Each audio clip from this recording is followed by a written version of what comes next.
warahmatullahi wabarakatuh. Salam sehat generasi emas Indonesia. Berjumpa kembali kali ini bersama saya Pak Edi. Tentunya masih di pembelajaran daring. Dan pada kesempatan kali ini saya ingin bertanya, tentunya anak-anak semuanya masih dalam keadaan sehat ya. Salam literasi, dan kita masih di pelajaran bahasa Indonesia. Pada kesempatan kali ini Pak Edi akan mengajak anak-anakku semuanya yang ada di rumah untuk belajar bersama bareng saya di sini tentang pokok bahasan atau materi yang tentunya menarik untuk kita pelajari. Ya, baik anak-anakku yang ada di rumah, pada kesempatan ini kita akan belajar tentang menulis pidato. Bagaimana mudahnya menulis pidato bagi anak-anakku semuanya, khususnya pelajar SMP kelas 9 atau pada umumnya anak-anakku yang ada di rumah yang ingin tahu atau ingin bisa menulis pidato dengan baik. Kalau mendengar istilah pidato, tentunya sudah tidak asing lagi di telinga kita semuanya. Dan mungkin bagi kebanyakan anak-anakku semuanya yang ada di rumah, pidato itu sesuatu yang sulit begitu ya. Tapi ketika kita optimis dan mau belajar, segala sesuatunya akan menjadi mudah. Dan pada kesempatan ini pula nanti kita akan belajar mulai dari awal, menentukan tahapan-tahapan hingga pada tahapan akhir kita bisa menulis pidato dengan mudah dan begitu mengasihkan. Sudah siap anak-anakku yang ada di rumah? Nah, baik, saya akan memberikan pengantar terlebih dahulu. Siapa yang tidak kenal pidato? Pidato merupakan bentuk komunikasi massa di mana tujuannya adalah menyampaikan gagasan atau pendapat atau ide kepada masyarakat banyak atau khalayak. Pidato terbagi menjadi dua, yaitu pidato resmi dan ada pidato yang tidak resmi. Nah, maksudnya adalah pidato resmi itu adalah pidato yang disampaikan atau ditulis secara dengan struktur atau dengan urutan yang jelas sesuai dengan kaidah ataupun tata cara penulisan yang dirangkum dalam sistematika menulis pidato. Kalau pidato tidak resmi biasanya dalam bentuk sambutan yang ada di masyarakat kita. Jadi pidato biasanya ada pidato kenegaraan, ada pidato yang digunakan untuk lomba, atau pidato yang diajarkan di sekolah-sekolah. Kemudian ada juga bentuk lain dari pidato seperti yang tidak resmi, ada sambutan begitu, ada ceramah, ada khutbah, itu yang sejenis ya anak-anak. Jadi mungkin anak-anak paham. Yang membedakan adalah di mana pidato dengan khutbah atau ceramah itu terletak pada situasi, kondisi penyampaiannya, kemudian tujuannya, serta isi yang disampaikan dalam pidato itu sendiri. Kalau pidato resmi merupakan pidato yang disampaikan kepada masyarakat atau khalayak ketika kita berhadapan dengan situasi yang resmi, seperti hanya di sekolah, di gedung, pada posisi rapat, begitu ya. Itu adalah posisi pidato yang digunakan dengan situasi resmi. Lomba berpidato itu juga resmi. Kalau khutbah atau ceramah itu digunakan pada situasi religi atau keagamaan. Jadi khutbah Jumat. Secara struktur pidato, ceramah, sambutan, khutbah itu sama strukturnya. Namun lebih spesifik hari ini kita akan belajar secara umum apa itu pidato dan bagaimana mudahnya menulis pidato dalam situasi konteks resmi atau sesuai dengan kaidah struktur bahasa Indonesia. Sudah siap anak-anak? Dalam menulis pidato, tentunya kita harus paham dulu tentang sistematika atau struktur menulis pidato. Secara umum, struktur pidato terbagi menjadi 3. Yang pertama adalah pembukaan, kedua adalah isi, yang ketiga adalah penutup. Apa anak-anak?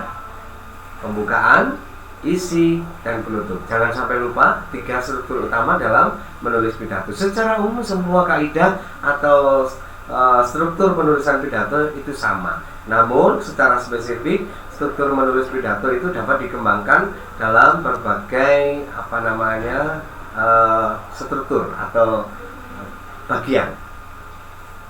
Hal pertama yang harus dilakukan ketika kita akan menulis sebuah naskah pidato atau ingin berpidato, tentunya kita harus menyiapkan naskah terlebih dahulu. Dan di dalam naskah itu kita harus mendahului atau didahului dengan proses membuat kerangka pidato yang terdiri atas tadi 3 bagian utama, yaitu pembukaan, isi, dan penutup. Yang pertama yang harus kita lakukan ketika kita akan menulis pidato adalah menentukan tema. Apa anak-anak? Menentukan tema. Setelah kita tahu temanya, maka kita akan dapat menulis pidato. Nah, kita akan kupas satu persatu. Tahapan yang paling mudah di bagian awal yaitu pendahuluan menulis pidato. Coba diperhatikan, pada sistematika menulis pidato ada bagian yang disebut dengan menarik perhatian, ya, menarik perhatian. Jadi 1 menit pertama itu adalah posisikan kita ketika berpidato itu akan menjadi sesuatu daya tarik untuk didengarkan oleh audiens. Yang pertama kita juga harus menyiapkan performa yang ada dalam diri kita. Nanti pada bagian atau video ini selanjutnya saya akan mencoba menyajikan bagaimana cara berpidato yang baik dan benar, yang bisa menarik audiens. Nah, pada kesempatan kali ini kita akan belajar menulis pidato terlebih dahulu, ya. Oke, yang pertama adalah pembukaan, di mana pembukaan dalam teks pidato itu terbagi atas beberapa bagian. Baik, yang pertama dilakukan setelah kita menentukan tema adalah langsung mengembangkan kerangka isi pidato menjadi beberapa bagian yang tercantum dalam pembukaan pidato. Di mana pembukaan pidato itu terbagi atas 4 bagian utama penting. Yang pertama adalah salam, kemudian sapaan, kemudian ucapan syukur, dan ucapan terima kasih. Ada poin tambahan yang bisa dimasukkan di sana. Kita akan menyampaikan pokok atau apa yang akan kita bahas dalam pidato kita. Ambil contoh, kita akan menulis pidato bagian pendahuluan. Coba diperhatikan. Oke, yang pertama apa tadi? Salam. Ya, salam. Salam adalah bagian yang lazim atau umum dalam sebuah pembukaan, baik itu pidato, membawakan acara, dan apapun itu. Ketika kita memulai sesuatu harus didahului dengan salam. Salam bisa assalamualaikum, bisa selamat pagi, salam sejahtera, atau mungkin yang umum sekarang kita menyapa berbagai macam jenis agama dan adat yang ada di sekitar kita, seperti assalamualaikum warahmatullahi wabarakatuh, selamat pagi, salam sejahtera, om swastiastu, namo buddhaya, salam kebajikan. Itu adalah contoh salam yang ada di Indonesia, masih ya begitu. Kemudian bagian kedua adalah kita menyapa. Yang dimaksud menyapa di sini adalah sapaan. Yang terhormat, yang saya hormati. Oke, ada bagian penting yang akan Pak diberikan pada kesempatan kali ini, di mana anak-anak biasanya sering mendengar atau di sekitar kita ketika kita berpidato itu banyak sekali kata-kata yang disampaikan secara berulang-ulang. Contoh, di sini ada teks, coba diperhatikan. Yang terhormat, ya, kita sering mendengar kata yang terhormat disampaikan banyak kali, begitu ya, beberapa kali disampaikan di sana. Padahal secara kaidah bahasa Indonesia, yang itu berarti yang paling. Jadi yang paling itu hanya satu dan posisinya berada di atas. Biasanya kita tujukan untuk jabatan yang paling tinggi. Ya, bagaimana mengantisipasi hal tersebut? Maka kita poin di bawahnya atau orang yang disapa setelah itu kita gunakan pakai kata yang kami atau yang saya. Anak-anak tinggal memilih saja, pilih yang kami atau yang saya hormati, begitu ya. Jadi ada yang terhormat, biasanya ada kepala sekolah. Kalau anak-anak posisi berada di sekolah, maka kepala sekolah berada di atas, atau komite atau yayasan mungkin ya. Di bawahnya ada bapak ibu guru, kemudian ada rekan-rekan atau sahabat-sahabat atau teman-teman yang berbahagia. Dan upayakan pemilihan diksi atau pemilihan kata dalam menulis teks pidato harus bervariasi. Biasanya anak-anak ada pengulangan dan, lalu, itu banyak ya. Dan nah, coba dihindari pengulangan kata. Ambil contoh pada teks yang ada di samping. Yang terhormat Bapak Kepala. Oke, pada bagian sapaan diupayakan anak-anak harus teliti ya. Di sini ada penyampaian sapaan, di mana kalau kita menyebut nama orang, kita tidak perlu kalau kita tidak menyebut nama orang, maksudnya jabatan, kita tidak perlu menyampaikan sapaan bapak, ibu, dan sebagainya, karena kita tidak tahu jenis kelaminnya. Ketika kita menyebutkan nama, maka boleh disampaikan itu bapak, ibu, saudara, dan sebagainya. Baik, saya lanjutkan. Yang terhormat Kepala SMP Negeri 1 Batu misalnya ya. Jadi ada contoh begitu, atau Kepala MTS Hasyim Asy'ari Batu misalnya. Kemudian yang bawah, yang kami hormati atau yang saya hormati Bapak Ibu Dewan Guru beserta staf.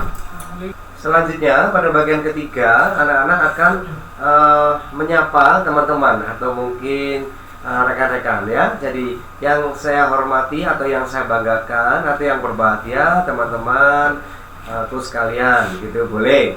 Yang saya cintai teman-teman seperjuangan kelas 9 biasanya boleh. Upayakan anak-anak harus teliti tadi di awal Pak Edi menyampaikan diksi, ada diksi dan itu jangan sampai diulang. Kalau ada dan setelah itu maka menggunakan adalah kata serta ya.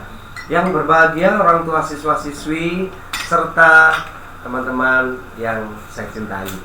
Itu contoh penggunaan sapaan dalam teks pidato. Oke, pada bagian sapaan sudah jelas anak-anak ya. Misalnya dalam konteks lomba ya, yang terhormat Dewan Juri atau tidak perlu yang terhormat, yang saya hormati Bapak Ibu Dewan Juri serta teman-teman sekalian itu sudah cukup.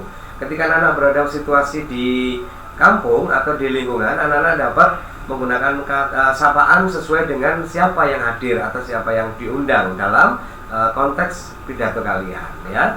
Baik, sudah jelas ya. Selanjutnya kita akan belajar melanjutkan yang setelah salam kemudian sapaan.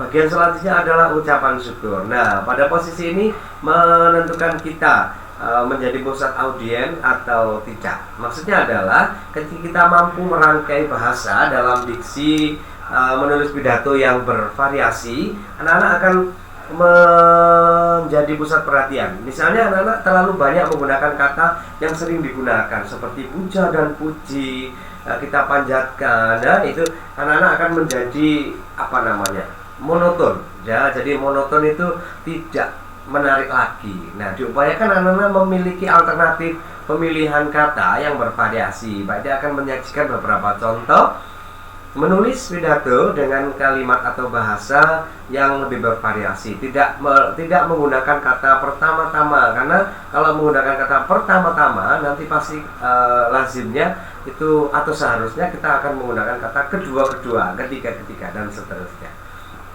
Oke. Boleh digunakan kata alhamdulillah ketika kita berada posisi situasi yang kebanyakan yang mendengar kita adalah masyarakat muslim. Tapi kalau di masyarakat umum langsung saja kita menggunakan beberapa pilihan kata atau variasi bahasa seperti puji syukur kehadirat Ilahi Rabbi Allah Subhanahu wa Ta'ala yang melimpahkan rahmatnya sehingga kita bisa hadir dan bertemu di tempat ini pada acara misalnya perpisahan gitu ya, maka perpisahan. Kemudian marilah kita aturkan rasa syukur kehadirat Tuhan yang Maha Esa. Boleh. Jadi kan tidak ada kata memanjatkan ya, karena ada yang bilang memanjatkan, padahal itu juga masih boleh atau lazim dan bisa digunakan. Puji dan syukur senantiasa terlimpah curahkan kehadirat Tuhan yang Maha Esa juga boleh. Atau mungkin begini, tiada kata yang lebih indah selain mengucapkan rasa syukur kehadirat Tuhan yang Maha Esa. Boleh. Ya, tiada kata yang patut kita ucapkan selain rasa syukur kita kehadirat Tuhan yang Maha Esa. Tiada kata yang dapat terurai selain mengucap syukur kepada beliau, kepada Tuhan yang Maha Esa. Patutlah kiranya kita panjatkan syukur. Marilah kita tempatkan syukur pada kedudukan yang paling tinggi, Zat yang Maha Tunggal, Tuhan yang Maha Esa, dan seterusnya. Ketika kita konteksnya kembali lagi tadi, ada yang mendengarkan kita adalah banyak masyarakat muslim, anak-anak bisa menambahkan sholawat dan salam seperti itu. Kalaupun tidak ada juga tidak apa-apa. Itu adalah bentuk daripada penyampaian gagasan dalam ucapan syukur. Kalau ucapan terima kasih biasanya disampaikan seperti ini. Terima kasih kami sampaikan kepada panitia yang memberikan kesempatan, boleh. Terima kasih kepada Bapak Ibu Guru yang telah memberikan kesempatan, boleh. Terima kasih kepada Bapak Ibu Dewan Juri yang memberikan kesempatan, juga boleh.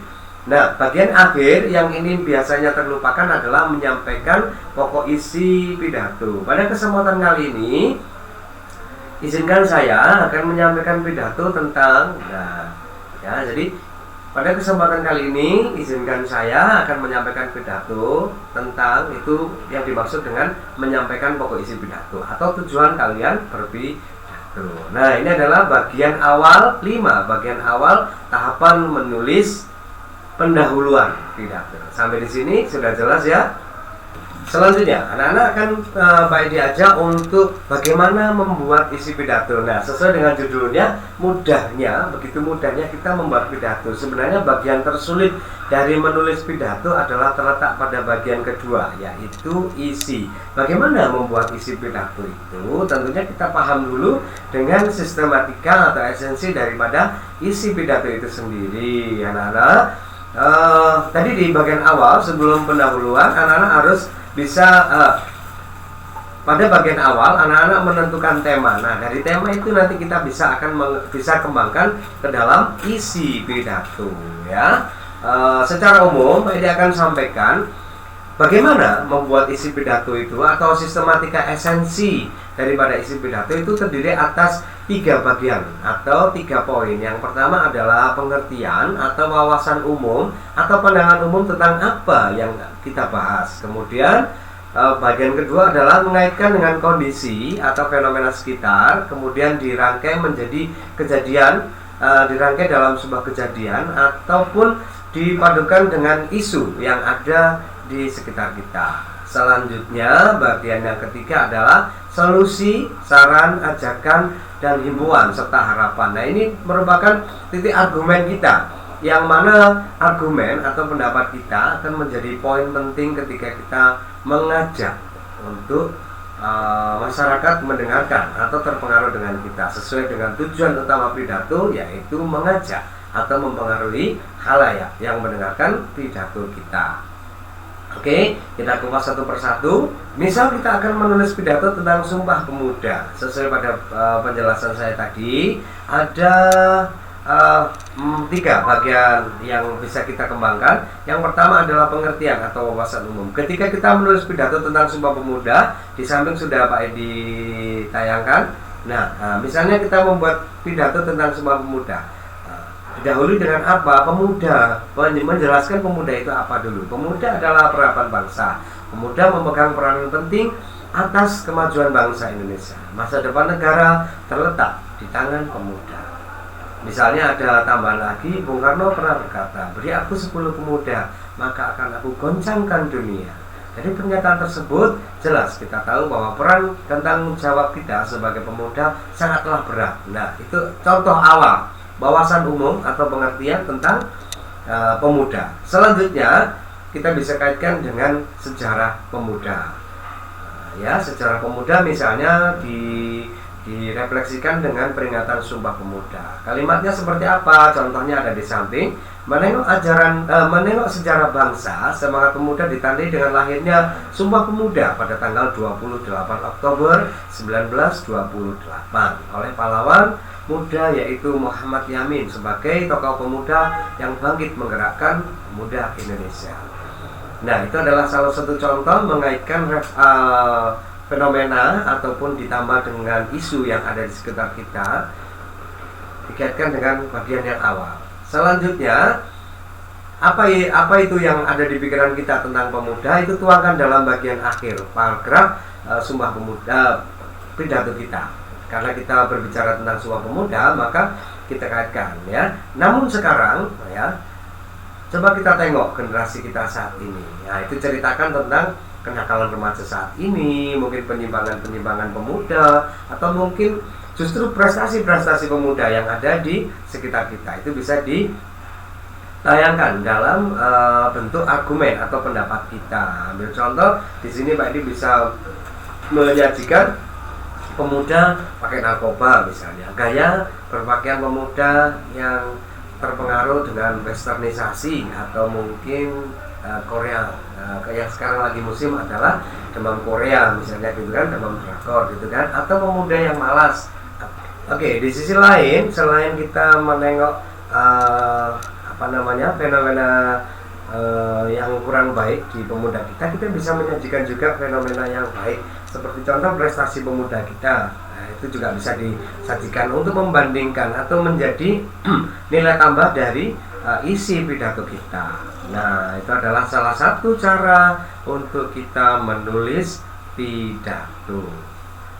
Bagaimana dengan yang lain? Banyak sekali ya. Misalnya kita akan pidato tentang, selain menulis tema tentang Sumpah Pemuda, ada beberapa contoh tema yang mungkin bisa menjadi bahan untuk latihan anak-anak, yaitu seperti halnya yang paling mudah adalah tema perpisahan atau wisuda. Kemudian adalah peringatan Hari Kartini mungkin, yang dalam waktu dekat kita akan coba memperingati. Kemudian Hari Ibu, Hari Pahlawan, atau mungkin Maulid Nabi, atau mungkin yang lebih menarik lagi ini saya punya contoh tentang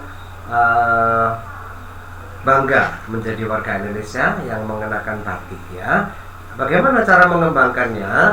Coba dilihat dalam teks di samping. Isi pidatonya seperti apa? Ya, kita menjelaskan dulu seperti tadi di awal saya menjelaskan tentang pengertian ya. Pengertian. Jadi batik adalah karya emas anak bangsa, kekayaan budaya Nusantara yang lahir asli dari tangan terampil masyarakat Indonesia. Batik merupakan karya seni rupa dengan media kain menjadi identitas yang dimiliki oleh negara Indonesia, contohnya begitu ya. Itu adalah salah satu bagian awal. Batik terkenal dari wilayah ini, misalnya kita bisa menjelaskan salah satu karya-karya emas bangsa Indonesia dari berbagai wilayah yang memiliki kekhasan batik, itu bisa disajikan. Kemudian manfaat batik bisa kita masukkan juga di sana. Kemudian batik dikreativitaskan menjadi beberapa jenis, itu bisa kita masukkan. Selain itu kita bisa menjelaskan betapa bangganya kita bangsa Indonesia memiliki karya, yaitu batik. Nah, pada momentum Hari Batik ini kita sebagai generasi bangsa harus mampu menjadi pewaris budaya yang bangga dengan karya anak bangsa. Misalnya begitu ya. Ini nanti ada contoh yang ada di samping, bisa dipelajari anak-anak. Nah, itu tadi salah satu dua contoh yang Pak disajikan ketika kita menulis pidato. Nah, menulis pidato itu sangat mudah sekali, dan yang perlu diingat bagian yang paling sulit biasanya terletak pada isi atau bagaimana mengembangkan isi pidato. Ada tiga bagian utama. Saya ulangi sekali lagi, bagaimana mengembangkan isi pidato. Yang pertama adalah pengertian, wawasan umum, kemudian pandangan umum tentang pidato yang akan kita sampaikan, dikaitkan dengan fenomena atau kejadian sekitar. Kemudian yang ketiga adalah solusi, ajakan, dan himbauan, serta pemaparan argumen atau pandangan tentang isi pidato itu menurut kita untuk bisa dipengaruhi atau untuk bisa mempengaruhi dan bisa mengajak masyarakat atau yang mendengarkan pidato kita. Nah, bagian yang terakhir adalah penutup. Ini cukup mudah sekali. Pidato bagian penutup berisi tentang simpulan dan saran atau langsung di closing dengan penutup. Ya, contohnya adalah sekian. Demikian pidato saya tentang Sumpah Pemuda, meyakinkan kita bahwasanya perjuangan pemuda ada di tangan kita semuanya. Indonesia, nasib bangsa Indonesia ada di tangan kita semuanya. Itu contoh kalimat simpulan. Kemudian ditambahi dengan ajakan. Yang terakhir adalah permohonan maaf apabila ada yang kurang berkenan atau mungkin yang kurang disampaikan dalam pidato kita, bisa kita tuangkan dalam kalimat penutup pidato kita. Nah, itu tadi anak-anak sekilas bagaimana mudahnya membuat atau mengembangkan isi pidato. Semoga menjadi referensi belajar anak-anak hari ini. Tetap semangat dan senantiasa menjaga kesehatan karena COVID-19 masih ada di sekitar kita. Sayangilah terus bangsa Indonesia. Salam literasi dan wassalamualaikum warahmatullahi wabarakatuh.